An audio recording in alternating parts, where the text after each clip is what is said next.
How to translate WeChat text messages. Hi everyone, welcome back to our channel and let's learn to translate WeChat text messages. So, in order to enhance your communication experience on WeChat by exploring its translation feature, simply first you need to open WeChat. Now, you need to make sure that you have signed in and navigate to chat section.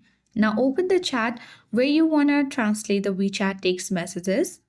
Once you locate a particular message or text message, long press on it. And here you will get multiple features. Simply select Translate and then it will be translated to your preferred language. So as you can see that we have translated the language to English and it is translated as hi. So that is how you can easily translate WeChat text messages and enhance your communication experience. So that's all for today. I hope this guide was helpful. If it was, then do like, share, comment, and don't forget to subscribe.